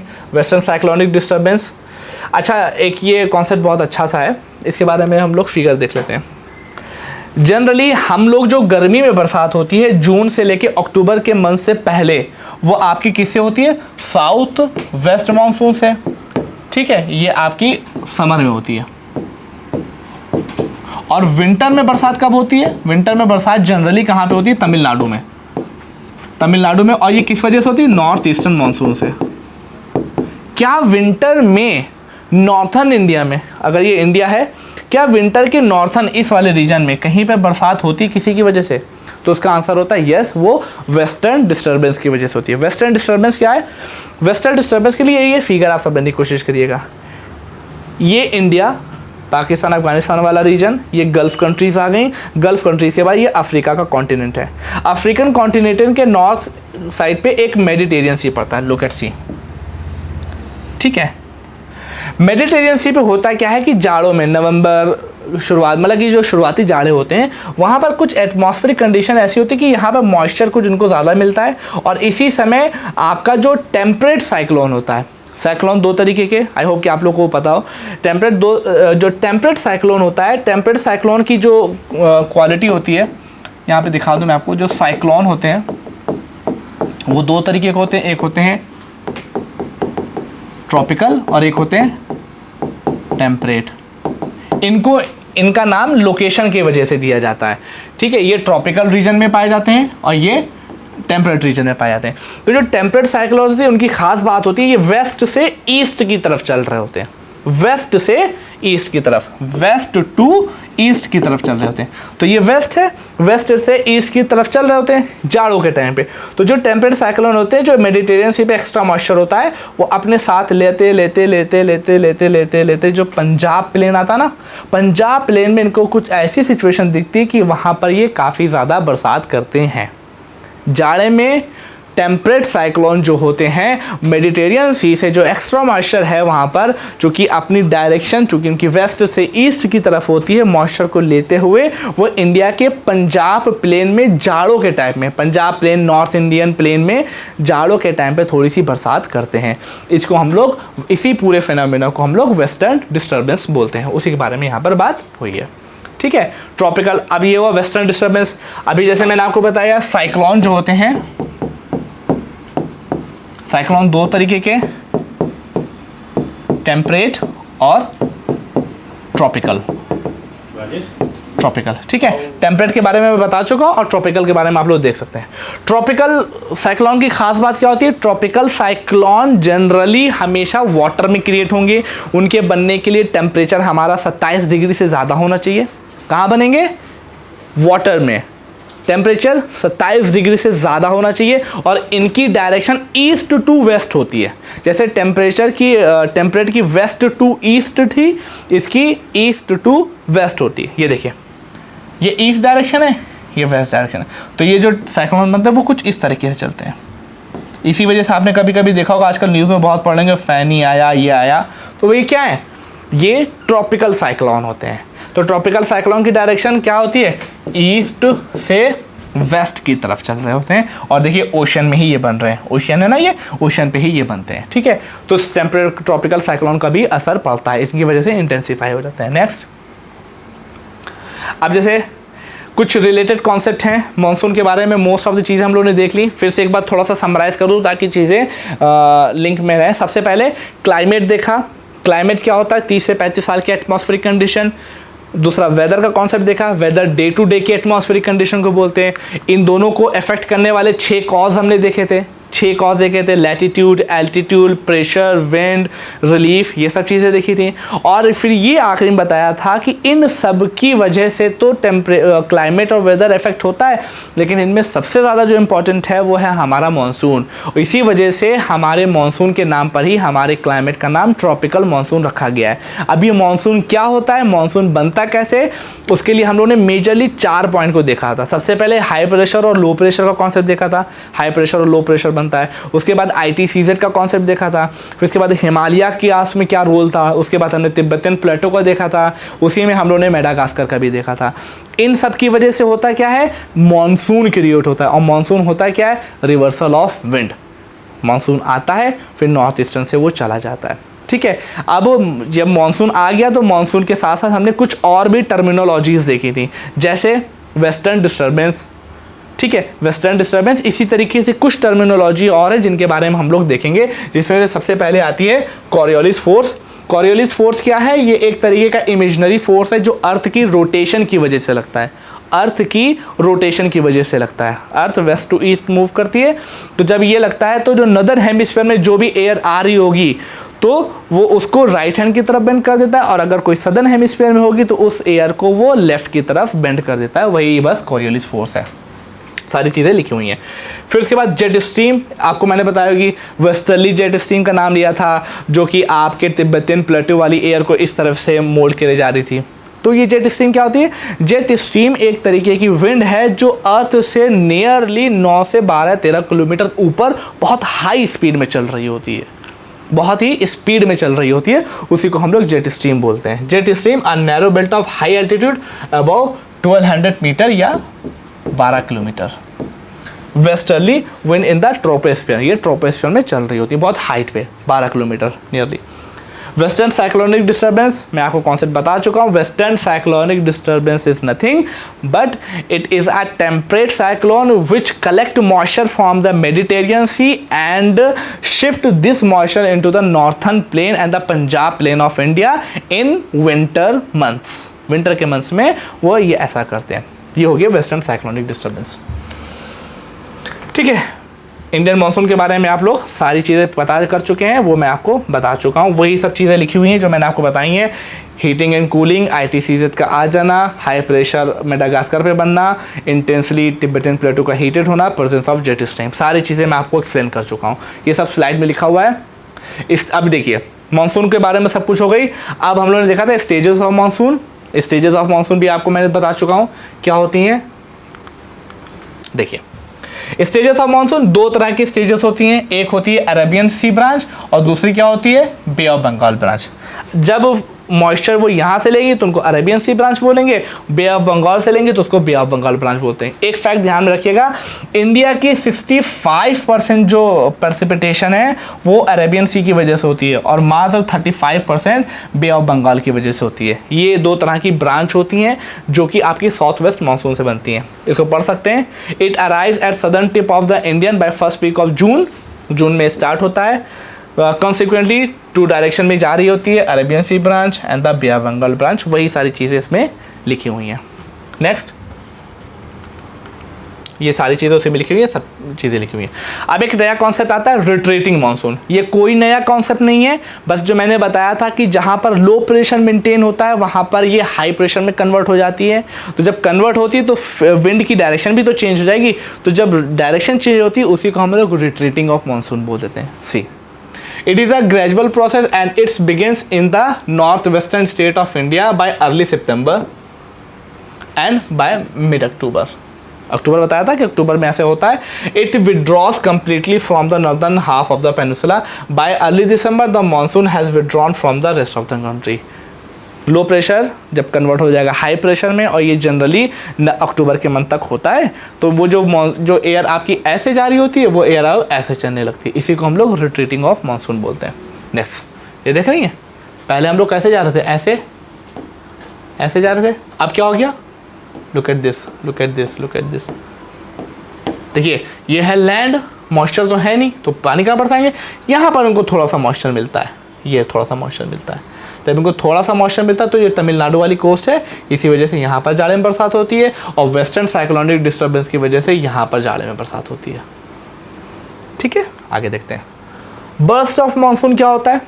बर्स्ट ऑफ मानसून नहीं, कोई कॉन्सेप्ट नहीं, बस नॉर्मल सा कॉन्सेप्ट है कि जब किसी भी रीजन में बहुत शॉर्ट पीरियड ऑफ टाइम में एक साथ बहुत ज़्यादा बरसात हो जाए, पानी बरस जाए, तो उसको बर्स्ट ऑफ मानसून बोलते हैं। और ये कुछ स्पेसिफिक जगहों पे होता है, जैसे वेस्टर्न घाट, आपका नॉर्थ ईस्टर्न वाले रीजन में, ऐसे रीजन में आपका बर्स्ट ऑफ मानसून होता है। अब जो मानसून टोटल आता है उसमें इंडिया की ड्यूरेशन कितनी होती है? लगभग 100 से 120 दिन का यह फिनोमिना होता है। जून से लेके मिड सितंबर तक इसका प्रोसेस चलता है। बर्स्ट ऑफ मानसून का एक इमेज देख सकते हैं, ठीक है। अब ये कॉन्सेप्ट हो गया। हम लोग अगेन सब चीज़ें देख चुके हैं, वेदर, क्लाइमेट, सब कुछ देख चुके हैं। मानसून के बारे में भी मोस्ट ऑफ द चीज़ें हम लोग देख चुके हैं। अब ये कुछ कॉन्सेप्ट हैं जो मैं आप लोग को एक्सप्लेन करना चाहता हूँ कि इंडियन मानसून है। कभी कभी आप लोगों ने न्यूज़ में सुना होगा, ये न्यूज़ में बोलते हैं कि इंडियन मानसून बहुत अच्छा हुआ है। कभी कभी कुछ लोग बोलते हैं इंडियन मानसून इस बार ख़राब होने की वजह से एग्रीकल्चर पे बहुत ज़्यादा असर पड़ा। तो अच्छा हुआ है या ख़राब हुआ है, ये कौन डिसाइड करेगा? ये कैसे पता चलेगा कि अच्छा हुआ या ख़राब हुआ है? तो मैटर ये पता चलता है कि कुछ इंडियन मानसून तो जो हमने कंडीशन बताई उस पर डिपेंड करता ही है, साथ में वर्ल्ड में कुछ और भी एटमॉस्फेरिक कंडीशन चल रही होती हैं कि जिनकी वजह से हमारे इंडियन मानसून की इंटेंसिटी पे असर पड़ता है। हमारे इंडियन मानसून की इंटेंसिटी पर असर पड़ता है। अगर वो अच्छे हो गए तो हमारा मानसून अच्छा हो जाएगा, अगर वो ख़राब हो गए तो हमारा मानसून भी ख़राब हो जाएगा। इसी तरीके से कुछ फिनोमिना ऐसे होते हैं, अगर वो हो गए तो हमारा मानसून ख़राब हो जाएगा, और अगर वो नहीं हुए तो हमारा मानसून अच्छा हो जाएगा। क्या वो चीज़ होती है? जैसे नाम आप लोगों ने सुना होगा, एल नीनो, है ना? एल नीनो, एल नीनो क्या बोलो कंडीशन होती है? अभी मैं बताऊंगा। एल नीनो अगर जब होता है तो इंडिया में ड्रॉट लाइक सिचुएशन होती है। ये इंडिया के लिए अच्छा नहीं है। इसी तरीके से इसकी रेसिप्रोकल वाली कंडीशन होती है, ला नीना। ला नीना अगर हो गया तो इंडिया के लिए बहुत अच्छा है, बहुत अच्छी बरसात होती है, बहुत अच्छा मानसून होता है। इसी तरीके से इंडियन ओशन डायपोल का एक कॉन्सेप्ट है। इंडियन ओशन डायपोल का मतलब क्या है? डायपोल का मतलब होता है ऐसी कोई भी चीज़ जिसके दो पोल हों, ठीक है। तो इंडियन ओशन है, वहाँ पर एक डायपोल बनता है। डायपोल का मतलब एक तरफ आपका प्रेशर ज़्यादा होगा, एक तरफ प्रेशर कम होगा, एक तरफ, इसकी वजह से मानसून के ऊपर असर पड़ता है। अगर इंडियन ओशन डायपोल पॉजिटिव होता है तो हमारा मानसून भी पॉजिटिव होता है। इंडियन ओशन डायपोल अगर निगेटिव हुआ तो हमारा मानसून भी कम होता है। इसी तरीके से सदर्न ऑसिलेशन, नाम शायद आप लोगों ने सुना हो, सदर्न ऑसिलेशन का असर पड़ता है, इनसो का असर पड़ता है। ऐसे ही कुछ मेजर फैक्टर हैं जिनके बारे में मैं आपको अभी इस बारे में एक्सप्लेन करने जा रहा हूँ। से this factor affecting to intensity of monsoon.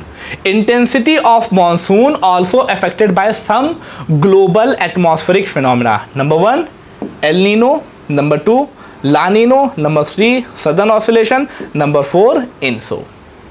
ये है क्या? इनको सिर्फ और सिर्फ एक इमेज के ज़रिए से हम सब क्लियर कर लेंगे, ठीक है। एक इमेज के बाद आपको ज़रूरत नहीं पड़ेगी कहीं भी इसके बारे में जानने की। ये क्या होता है, इनको बस मेरे साथ साथ रहिएगा। एल नीनो क्या होता है, डिफरेंशियल लिखी हुई है, लेकिन मैं आपको ये इमेज के ज़रिए से बताना चाहता हूँ। इमेज देख के बताइए कि ये किस तरह की कंडीशन है। ये कौन सा एरिया है, कोई अगर बता सकता है?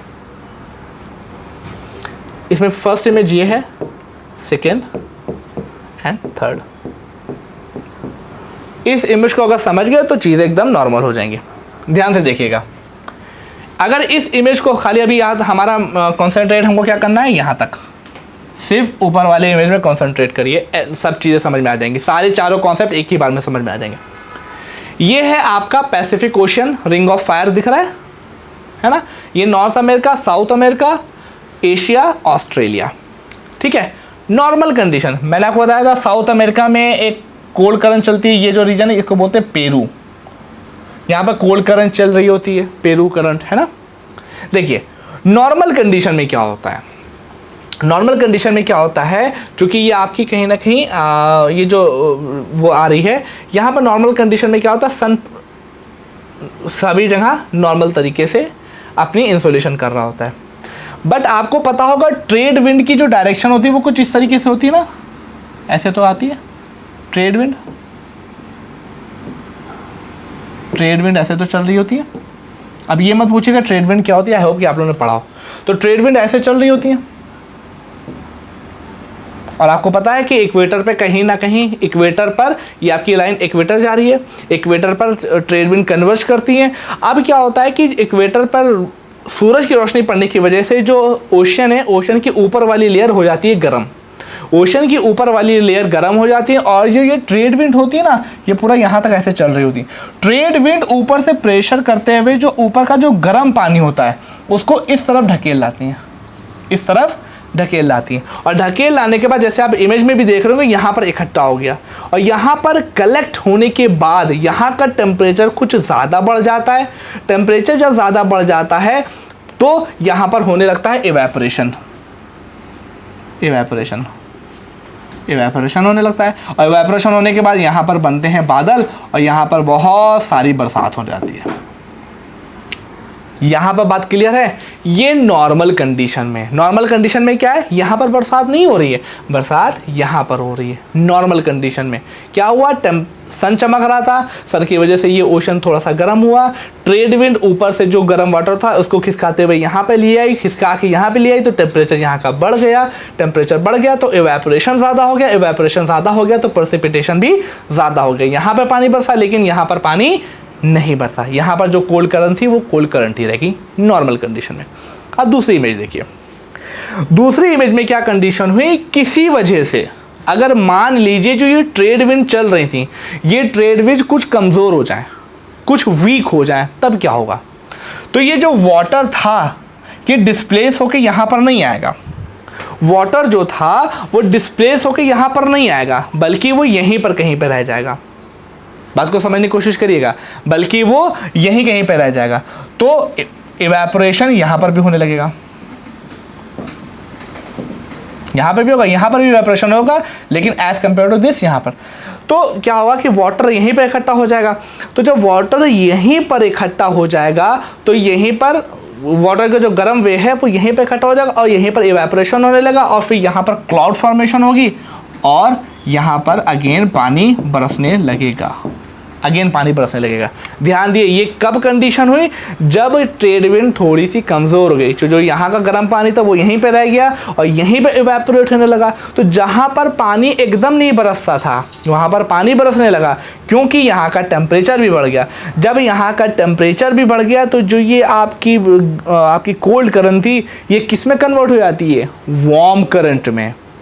कोल्ड करंट किस में कन्वर्ट हो जाती है, वार्म करंट में। क्यों होती है, क्योंकि ट्रेड विंड आपकी कमज़ोर हो गई और ट्रेड विंड कमज़ोर होने की वजह से जो वो ऊपर का गर्म पानी था वो उसको डिस्प्लेस करके ऑस्ट्रेलिया की तरफ नहीं ले जा पाई, तो मोस्ट ऑफ द इवेपोरेशन वहीं पर हुआ और वहीं पर बरसात हो गई। तो जो कोल्ड करंट थी वो किस में कन्वर्ट हो गई, आपकी गर्म करंट में। तो जब पेरू के तट पर जो कोल्ड करंट थी वो गर्म करंट में कन्वर्ट हो जाती है, इस सिचुएशन को हम लोग क्या बोलते हैं, एल नीनो। इस कंडीशन को क्या बोलते हैं, एल नीनो। और इसी एल नीनो की वजह से इंडिया में यहाँ पर ड्रॉट लग, चूँकि यहाँ पर देखा था आपने पहली कंडीशन में बहुत ज़्यादा पानी बरस रहा था, इस बार पानी बरसा लेकिन कम बरसा, तो यहाँ पे ड्रॉट आ सकती है। इसी तरीके से सेम कंडीशन जो ऑस्ट्रेलिया में होती है वही सेम कंडीशन इंडिया में होती है। एल नीनो की वजह से यहाँ ऑस्ट्रेलिया में भी कंडीशन ख़राब होती है, यहाँ पे ड्रॉट होती है और इंडिया में भी सेम कंडीशन होती है। ये होता है एल नीनो। अब इसके बाद नया कॉन्सेप्ट, अब मान लीजिए यहाँ पर नॉर्मल ट्रेड विंड चल रही थी, यहाँ पर एकदम ट्रेड विंड नहीं चल रही हैं, यहाँ पर नॉर्मल ट्रेड विंड चल रही थी, यहाँ पर एकदम ट्रेड विंड नहीं चल रही है। अब कोई कंडीशन ऐसी आई, बहुत ज़्यादा ट्रेड विंड चलने लगे, बहुत इंटेंसिफाई होकर ट्रेड विंड चलने लगे, तो क्या होगा कि जितना पानी था वो सब इधर वाला आ जाएगा, जितना पानी था, मोस्ट ऑफ द पानी था, तो सब इधर ही वाला आ जाएगा। जब इधर वाला आ जाएगा तो जाहिर सी बात है ऑस्ट्रेलिया के पास जब नॉर्मल कंडीशन में जो पानी बरस रहा था उसके कंपैरिजन में कुछ ज़्यादा ही पानी बरसेगा, कुछ ज़्यादा ही पानी बरसेगा। इट मीन्स ऑस्ट्रेलिया के पास बरसात बहुत होगी। तो मैंने बताया था कि ऑस्ट्रेलिया की जो कंडीशन होती है सेम कंडीशन वही इंडिया में भी होती है। तो जब ट्रेड विंड नॉर्मल चले तो वो नॉर्मल कंडीशन है, जब ट्रेड विंड कुछ हल्की हो जाए जिसकी वजह से ऑस्ट्रेलिया में ड्रॉट आ जाएगी बट पेरू में बरसात होने लगेगी, सेम प्रोसेस यही रहेगा। जब एल नीनो आएगा तो इंडिया में ड्रॉट आएगी और पेरू में बरसात हो जाएगी। इसी की तरीके से जब ट्रेड विंड बहुत तेज़ी से चलने लगे तो फिर ऑस्ट्रेलिया वो ज़्यादा पानी डिस्प्लेस करके पेरू तक लेके जाएंगे, पेरू से लेके जाएंगे ऑस्ट्रेलिया की तरफ, तो जब पानी ज़्यादा जाएगा तो इवेपोरेशन भी ज़्यादा होगा, तो इवेपोरेशन ज़्यादा होगा तो ऑस्ट्रेलिया पे ज़्यादा बरसात होगी, और जब ऑस्ट्रेलिया पे ज़्यादा बरसात होगी तो सेम चीज़ इंडिया में भी होती है, तो इंडिया में भी ज़्यादा बरसात होगी। ठीक है, तो जब ट्रेड विंड नॉर्मल रहे तो नॉर्मल कंडीशन, जब ट्रेड विंड हल्की हो जाए तो जो पेरू करंट गर्म करंट से कन्वर्ट हो जाती है उसको हम लोग एल नीनो बोलते हैं। इसी तरीके से जब जो ट्रेड विंड बहुत ज़्यादा इंटेंसिफाई हो जाए और जो ये वाली एल नीनो वाली कंडीशन है वो फिर से नॉर्मल हो जाए तो उसको हम लोग क्या बोलते हैं, ला नीनो। ठीक है, ये 3 कॉन्सेप्ट हैं, एल नीनो और ला नीनो। अब इसके बाद एक कॉन्सेप्ट और था, वो आपको बता देता हूँ। एक कॉन्सेप्ट आपका और था, वो आप देख लिए, बस वो कंप्लीट हो जाएगा। आपका एल नीनो हो गया, ला नीनो हो गया। अब आता है सदर्न ऑसिलेशन। सदर्न ऑसिलेशन के लिए अगेन मैं ये वाला इमेज आप लोग को दिखाऊंगा। अगेन ये वाला इमेज देख लिए। सदर्न ऑसिलेशन मतलब क्या, ये क्या है, ये वाला जो रीजन है, ये वाला जो प्रोसेस हो रहा है, इक्वेटर है, ठीक है। इक्वेटर के ऊपर वाले रीजन को हम लोग क्या बोलते हैं, नदर्न हेमिस्फीयर, और इसके वाले क्या बोलते हैं, सदर्न हेमिस्फीयर, है ना, नदर्न हेमिस्फीयर और सदर्न हेमिस्फीयर। ठीक है, अब ये कंडीशन देखिए, ये वाली जो फिनोमेना हो रहा है ये कहाँ पे हो रहा है, सदर्न हेमिस्फीयर में। और चूंकि एक बार जो ठंडा था वो गर्म हो गया और जो गर्म था वो ठंडा हो गया, ऑसिलेट कर रहा है ना, चूंकि ये सदर्न हेमिस्फीयर में है और ऑसिलेट कर रहा है, इसी वजह से जो ये फिनोमेना है इसको हम लोग सदर्न ऑसिलेशन बोलते हैं। सदर्न हेमिस्फीयर में ये प्रोसेस हो रहा है, एक बार ठंडा एक बार गर्म होना, इस वजह से उसको हम लोग सदर्न ऑसिलेशन बोलते हैं। और सदर्न ऑसिलेशन और एल नीनो जब आपस में मिल जाते हैं तो इस कंडीशन को हम लोग एनसो बोलते हैं। लुक एट दिस, जब सदर्न ऑसिलेशन, एल नीनो और प्लस सदर्न ऑसिलेशन मिल जाते हैं तो इसको हम लोग क्या बोलते हैं, एनसो। ओके, तो इन कुछ फैक्टर की वजह से, अगेन मैं समराइज करते हुए बता दूं, एल नीनो की वजह से क्या होता है कि जो पेरू की जो ठंडी धारा होती है वो गर्म धारा में कन्वर्ट हो जाती है। कैसे होती है उसका रीज़न मैं आपको बता चुका हूँ। इसकी वजह से जो पेरू पे सिचुएशन मेंटेन हो रही होती है उसकी सिचुएशन चेंज हो जाती है। एल नीनो की वजह से इंडिया में क्या आते हैं, ड्रॉट, ऑस्ट्रेलिया में भी ड्रॉट आते हैं। ला नीनो क्या होता है, एल नीनो का रेसिप्रोकल होता है। जो सिचुएशन एल नीनो की वजह से ख़राब होती है ला नीनो उसको सही करता है, वो ला नीनो हो गया। सदर्न ऑसिलेशन क्या है कि जो ये सब जो प्रोसेस हो रहा है, ठंडा होना गर्म होना, ये कहाँ हो रहा था, सदर्न हेमिस्फीयर में, सदर्न पैसिफिक ओशन में हो रहा था ना, तो इसी वजह से सदर्न ऑसिलेशन इस तरीके से मूव हो रहा था। इनसो क्या होता है, southern oscillation plus El Nino called as ENSO. ठीक है, तो ये कुछ मेजर फैक्टर है, इनकी डेफिनेशन दी हुई है, आप लोग देख लीजिएगा सदर्न ऑसिलेशन, इनसो के बारे में। अब इसके बाद लास्ट एक कॉन्सेप्ट बचा है, सीज़न। इसको मुझे लगता है बताने की ज़रूरत नहीं है। इंडिया में 4 तरीके के सीज़न होते हैं, पहला, दूसरा, तीसरा। Cold weather season, hot weather season, monsoon जब आता है जिसको हम लोग एडवांसिंग रेनफॉल बोलते हैं, जब मानसून जा रहा था तो उसको हम लोग रिट्रीटिंग मानसून बोलते हैं। ठीक है, अब इसके बाद कुछ फैक्ट और भी दिए हैं कि इंडिया में सबसे ज़्यादा बरसात कहाँ पे होती है, तो वो मौसिन राम में होती है। सबसे कम कहाँ पे होती है, लेह में होती है, सबसे ड्राई प्लेस है। ठीक है, और कुछ फैक्ट इसमें दिए हुए कि नॉर्दर्न प्लेन होता है उसमें जो पानी होता है वो किस तरफ ज़्यादा रिसीव होता है, बे ऑफ बंगाल से उसको रिसीव होता है या अरेबियन सी से रिसीव होता है। तो ऐसे कुछ फैक्ट हैं जिनके बारे में दिया हुआ है। क्या क्या है कि part of western coast and north eastern region receive over 400 centimetre of rainfall. Western coast और नॉर्थ ईस्टर्न रीजन, यहाँ पर सबसे ज़्यादा पानी बरसता है। दूसरा फैक्ट क्या है, it is less than 60 centimetre in western Rajasthan. Western Rajasthan में सबसे कम पानी बरसता है और उसी के एडजॉइनिंग पार्ट में भी। Interior of Deccan प्लेटू also receive low rainfall. Deccan प्लेटू का जो इंटीरियर रीजन है, मतलब कि वेस्टर्न घाट और ईस्टर्न घाट के बीच का जो रीजन है वहाँ पर सबसे कम बरसात होती है। Low area of precipitation, Leh. India में सबसे ज़्यादा कम बरसात कहाँ पे होती है, लेह में। मैक्सिमम रेनफॉल कहाँ पे होती है, नॉर्थ ईस्टर्न स्टेट में होती है। मौसिन राम एक ऐसा स्टेट है, एक ऐसा खासी हिल्स में एक ऐसी जगह है जहाँ पर वर्ल्ड की सबसे ज़्यादा बरसात होती है। ठीक है, और सबसे लास्ट पॉइंट क्या है, rainfall in Ganga valley. Ganga valley जो पूरी पड़ती है उसमें ईस्ट टू वेस्ट जाने पर रेनफॉल की इंटेंसिटी कम हो जाती है। ठीक है, तो ये कुछ फैक्टर हैं क्लाइमेट को लेके। इसके बारे में आप लोग देखिएगा, मैंने कोशिश की है कि इसमें कंप्लीट करने की, और इसमें कुछ और कॉन्सेप्ट होंगे, उसके बाद हम लोग क्वेश्चन को देखेंगे, तब चीज़ें ज़्यादा और क्लियर होंगी। ये कॉन्सेप्ट है, डेफिनेटली आप लोगों ने इसके बारे में पढ़ा होगा। बस ये कहना है कि इंडियन क्लाइमेट को ट्रॉपिकल क्लाइमेट बोला जाता है, इसके पीछे ट्रॉपिकल मॉनसून क्लाइमेट बोला जाता है। इसके पीछे मेन रीज़न क्या है, क्योंकि इंडिया का क्लाइमेट या वेदर मॉनसून पे बहुत ज़्यादा डिपेंड करता है। सिर्फ इंडिया पे मॉनसून ही डिपेंड नहीं करता, बहुत अलग से फैक्टर भी डिपेंड करते हैं, लैटिट्यूड एल्टीट्यूड, वो मैंने आपको एक्सप्लेन कर दिया। इंडियन मॉनसून बनता कैसे है वो भी मैंने आपको बताया कि किस तरीके से बनता है, उसमें कौन कौन से मेजर रोल प्ले होते हैं, हिमालय का क्या रोल है, तिब्बतियन प्लेटो का क्या रोल है, वेस्टर्ली जेट स्ट्रीम का क्या रोल है, वेस्टर्न डिस्टर्बेंस का क्या रोल है, और मेडागास्कर का क्या रोल है, हाई प्रेशर लो प्रेशर का क्या रोल है, सारा इमेज के ज़रिए से मैंने आपको एक्सप्लेन कर दिया। उसके बाद एक और भी चीज़ देखी थी कि इंडिया में मानसून की स्टेजेस कैसी हैं। दो तरह से मानसून होते हैं, एक होता है साउथ वेस्ट मानसून जो कि जून महीने में स्टार्ट होता है, एक होता है नॉर्थ ईस्टर्न मानसून जो कि आपका अक्टूबर के मंथ में नियरली स्टार्ट होता है। इसी तरीके से जो साउथ वेस्ट मानसून होता है उसकी दो ब्रांच होती हैं, अरेबियन सी और बे ऑफ बंगाल वाली ब्रांच। अरेबियन सी की वजह से एक कुछ जगहों पर बरसात होती है और बे ऑफ बंगाल से कुछ जगहों पर बरसात होती है। इसी तरीके से जो नॉर्थ ईस्टर्न वाला है उसके ज़रिए से इंडिया के तमिलनाडु वाले रीजन में बरसात होती है। ये जो मानसून है, ये मानसून सिर्फ इंडियन फैक्टर पे डिपेंड नहीं करता, कुछ ग्लोबल एटमॉस्फेरिक फिनोमेना पे भी डिपेंड करता है। वो ग्लोबल एटमॉस्फेरिक फिनोमेना कौन कौन से थे? El Nino, La Nino, ENSO and southern oscillation. ठीक है, ये कुछ फिनोमेना थे। अभी ये बस मैंने आपको एक ग्लिम्स दिया है, इसके मेजर कॉज और भी हैं, डीप एनालिसिस और भी है, जो मैं it is not possible to explain all the thing in a single class of 1 and 2 hour। It is not possible by hard.